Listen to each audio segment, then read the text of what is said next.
नमस्कार, प्रदेश के number 1 news channel news 18 Rajasthan पर आप देख रहे हैं मारो राजस्थान और मैं हूं आपके साथ हेमंत कुमार। आपके पसंदीदा बुलेटिन में प्रदेश की तमाम खबरों को दिखाएंगे, लेकिन शुरुआत इस वक्त की सबसे बड़ी खबर के साथ। चूरू से बड़ी खबर, जहां पर रामसरा के जोहड़ में 4 युवकों के डूबने की दुखद जानकारी सामने आ रही है। 3 मृत लड़कों को बाहर निकाला गया है। गांव रामसरा के लोकेश और योगेश की मौत होने की खबर है। एक अन्य युवक की तलाश में अभी भी रेस्क्यू ऑपरेशन चलाया जा रहा है।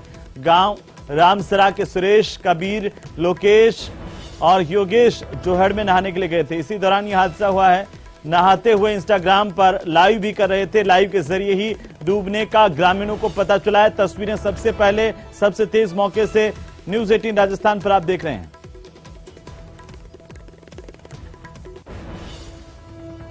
और इसी बीच सबसे बड़ी अपडेट यह है कि 4 की मौत होने की जानकारी सामने आ रही है। ज्यादा जानकारी के साथ सहयोगी मनोज शर्मा का रुख कर लेते हैं। मनोज, कैसे यह हादसा हुआ है, अभी क्या अपडेट है आपके पास? ये बिल्कुल दर्दनाक हादसा हुआ है। जो गांव रामसरा है, उस गांव रामसरा के अंदर जो जोहड़ है, जो कि अभी हाल फिलहाल में ये बनाया गया है, इस जोहड़ के अंदर जो गांव के ही 4 युवक हैं, उनकी डूबने से मौत हुई है। इनकी जो उम्र है वो 17 से और 22-25 साल की बीच की जो उम्र है, इस उम्र के लड़के थे, जो कि नहाने के लिए और इस जोहड़ के अंदर गए थे। इंस्टाग्राम के ऊपर इनके द्वारा, जैसा ग्रामीणों के द्वारा सामने आया है कि इंस्टाग्राम पे इनके द्वारा लाइव किया जा रहा था और लाइव के दौरान ही एक जो युवक है वो डूबने लगा। उसको बचाने के चक्कर में जो बाकी 3 युवक हैं वो उसको बचाने के चक्कर में वो भी डूब गए और इस तरह से जो 4 युवक हैं उनकी डूबने से मौत हुई है। गांव रामसरा के सुरेश, जो कि 22 साल का है, कबीर है 17 साल का, इसके अलावा योगेश है वो 17 साल का है और एक लोकेश है 18 साल का। 4 युवक डूब गए, जिसके बाद लाइव के जरिए ग्रामीणों को पता लगा। ग्रामीण यहाँ पहुंचे, पुलिस प्रशासन यहाँ पहुंचा और ग्रामीणों की मदद से जो 4 के जो शव हैं एक के बाद एक निकाले गए।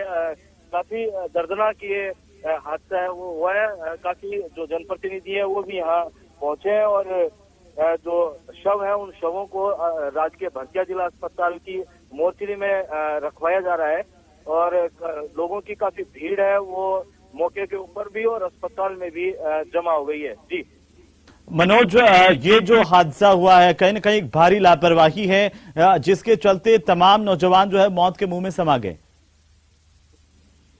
जी बिल्कुल, कहीं ना कहीं इसको लापरवाही कहा जाएगा, क्योंकि एकदम खुले के अंदर ये जोहड़ बना हुआ है। कोई इसके लिए कोई अवरोध या कोई सुरक्षा के इंतजाम इस जोहड़ के अंदर नहीं किए गए हैं। कोई रस्सी या इस तरह का साधन है वो यहाँ नहीं लगाया है जिससे कि बचा जा सके या अपने आप को सुरक्षित किया जा सके। 10 से और 15 फीट गहराई का ये जोहड़ बताया जा रहा है। स्टेप बाय स्टेप इसकी जो गहराई है वो बढ़ती जाती है, लेकिन सुरक्षा के कहीं इंतजाम नहीं है और इस वजह यही रही कि लापरवाही के कारण। और ये बिल्कुल मनोज, लेकिन देखिए कि किस तरीके से सोशल मीडिया पर ध्यान देते देते, जैसे इंस्टा और बाकी सोशल मीडिया प्लेटफॉर्म पर लाइव करने, रील बनाने के चक्कर में नौजवानों की मौत हुई है। रामसरा के जोहड़ में 4 युवकों के डूबने से मौत होने की जानकारी सामने आई है। बहुत शुक्रिया मनोज तमाम जानकारी के लिए और हमारे साथ जुड़ने के लिए।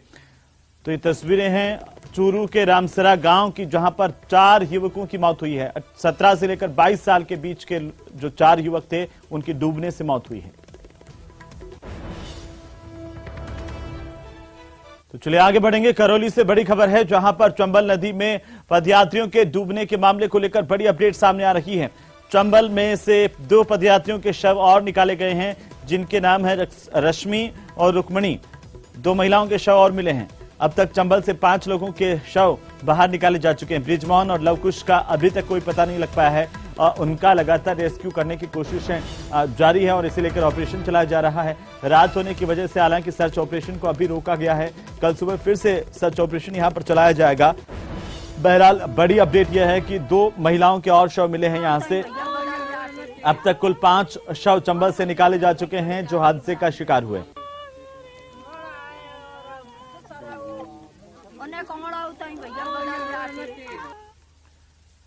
तो चलिए आगे बढ़ेंगे और अब बात करेंगे राइट टू हेल्थ पर बढ़ते हुए बवाल की। दरअसल राइट टू हेल्थ बिल को लेकर के बवाल बढ़ता जा रहा है। निजी अस्पतालों के डॉक्टर्स ने सड़क पर उतरकर प्रदर्शन किया है और अलग अलग जगहों से प्राइवेट अस्पतालों के डॉक्टर्स के प्रदर्शन की खबरें मिली हैं।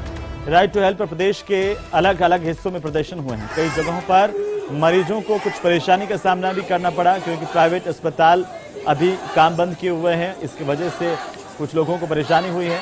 वहीं ओपीडी इमरजेंसी सेवाएं प्राइवेट अस्पताल की ठप है, लेकिन सरकारी अस्पताल पूरी तरह से काम कर रहे हैं। अलग अलग जगहों से निजी अस्पतालों के प्रदर्शन की खबर है।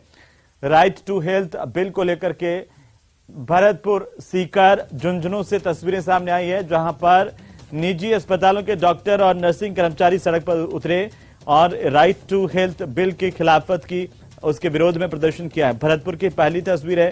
सीकर, झुंझुनू की भी तस्वीरें हैं आपकी टीवी स्क्रीन पर, जहां निजी अस्पतालों के कर्मचारी प्रदर्शन करते हुए देखे गए हैं।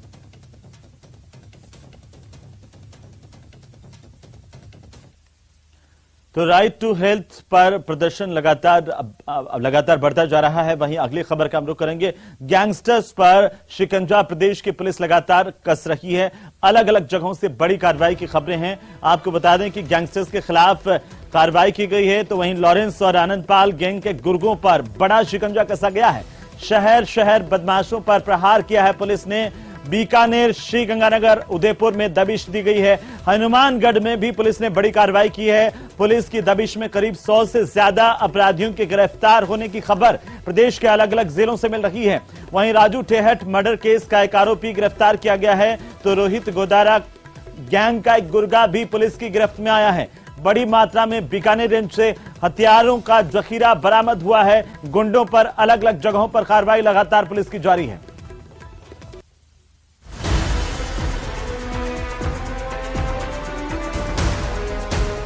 लॉरेंस, आनंदपाल के गुर्गों पर शिकंजा, शहर शहर बदमाशों पर प्रहार, बीकानेर, श्रीगंगानगर, उदयपुर में दबिश।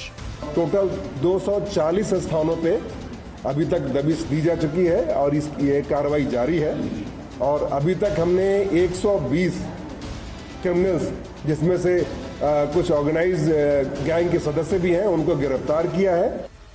बीकानेर रेंज आईजी के निर्देश पर संभाग के 4 जिलों में करीब 1500 पुलिसकर्मियों ने अलग अलग 240 स्थानों पर रेड करते हुए 100 से ज्यादा अपराधियों को गिरफ्तार किया।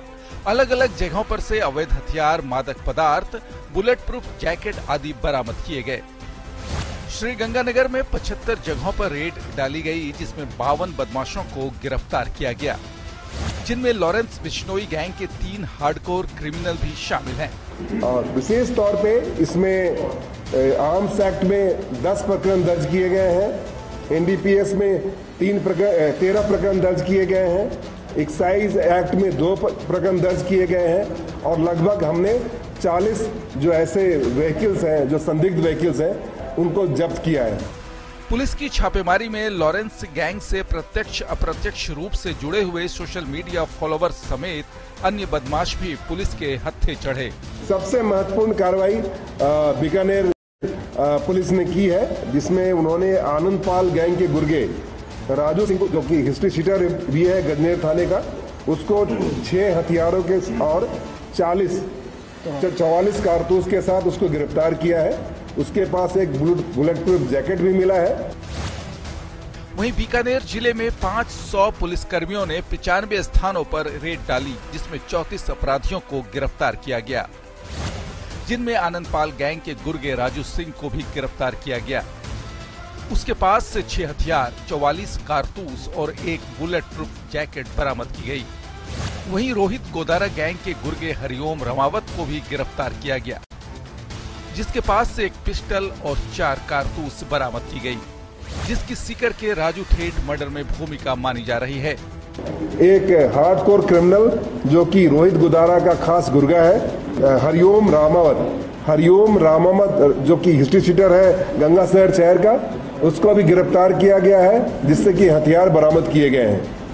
इसकी संदिग्ध भूमिका भी कुछ प्रकरणों में रही है, जिस संबंध में विशेष तौर पे टीम बना करके और एसपी महोदया के निर्देशन में उससे अन्वेषण किया जा रहा है। वहीं उदयपुर पुलिस ने शहर के सभी 12 पुलिस थाना क्षेत्र में हिस्ट्री शीटरों और बदमाशों की धरपकड़ की, जिसमें कुल 125 हिस्ट्री शीटर को पकड़ा गया। इस अभियान में 500 से ज्यादा पुलिसकर्मी और अधिकारी शामिल रहे। सीमा से जुड़े इलाकों में अपराधियों की धरपकड़ को लेकर पुलिस की कड़ी कार्रवाई बता रही है कि पुलिस किसी भी तरह से अपराधियों को बख्शने के लिए तैयार नहीं है।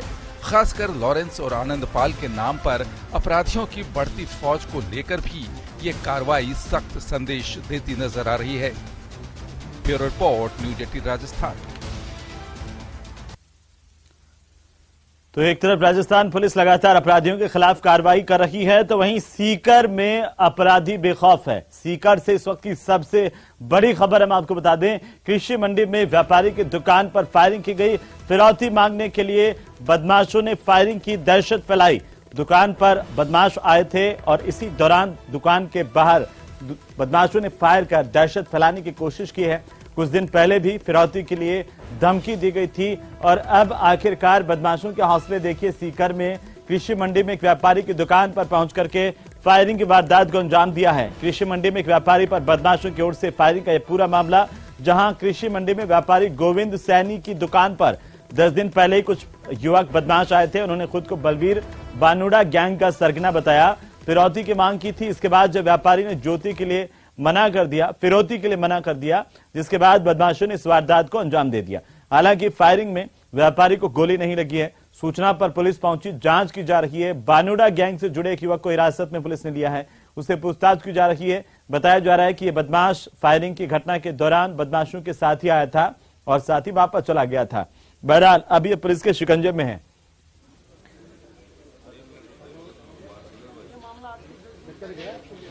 बदमाश मनोज गोल्डार वो मेरे पास आए, उन्होंने कहा कि अब बानुड़ा ग्रुप हमारे अंडर है, तो इसके लिए आपको देना पड़ेगा। मैंने बोला नहीं, तो आज तक मैंने फिरौती दिया ना, कभी दूंगा।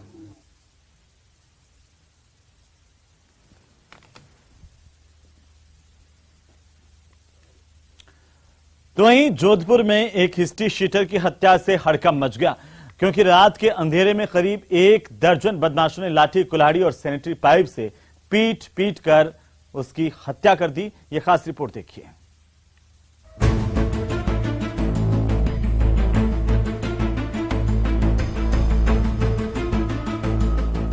जोधपुर में एक हिस्ट्री शीटर की हत्या, कुल्हाड़ी लाठियों से पीट पीट कर मारा। ये मौके पर तो उसको हम थे नहीं, आज भी इसको क्या घर बैठा था ये। अच्छा, ये यहाँ पर आया बात करने के लिए, तो बुला के लेके आया, फिर पीछे से आगे अज्ञात लोगों ने हमला।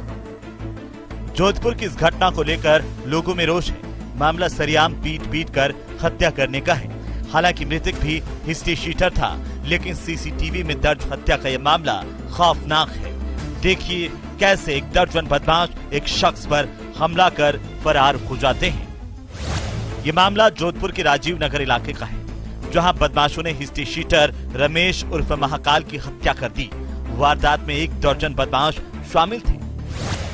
रमेश उर्फ महाकाल पर कुल्हाड़ी, लाठी और सैनिटरी पाइप से हमला किया गया। बदमाशों ने कुल्हाड़ी और चाकू से ताबड़तोड़ कई वार कर मृतक के शरीर को भी क्षत विक्षत कर दिया।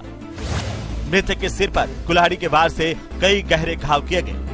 ये इनका क्या है कि पुरानी कोई रंजिश चल रही थी। दिलीप वैष्णव करके है, 4-5 जने भाई आपस में, उन्होंने कोई मिलकर मारा। 2 दिन पहले इसको धमकी दी थी। मृतक के भाई ने बताया कि 2 दिन पहले मृतक के पास फोन आया था और उसे मारने की एलानिया धमकी दी गई थी। इसी आधार पर पुलिस ने कुछ आरोपियों को संदेह के घेरे में लिया है। एक 2 बार इसको मारा है, वहाँ पर हाथ बार इसके फ्रैक्चर कर दिए। कौन थे वो लोग? वो ये आपस में, ये दिलीप वैष्णव था, इसका एक भाई था आनंद वैष्णव करके। हत्या का आरोप इलाके के दिलीप वैष्णव और उसके भाई पर लगा है। पुलिस का दावा है कि सीसीटीवी फुटेज में भी ये दोनों बदमाश दिखे हैं, जिन्हें जल्द ही पकड़ा जाएगा।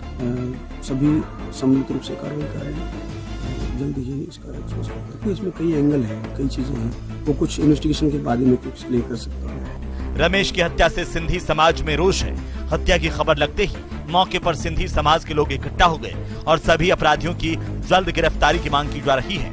पुलिस के दावों के मुताबिक ये आपसी रंजिश का मामला लगता है, लेकिन हत्या के तरीके से कई सवाल खड़े हो रहे हैं। चंद्रकांत व्यास, न्यूज 18 जोधपुर। तो चलिए अब फिलहाल वक्त हो चला एक छोटे से ब्रेक का। ब्रेक के उस पार आप देखिए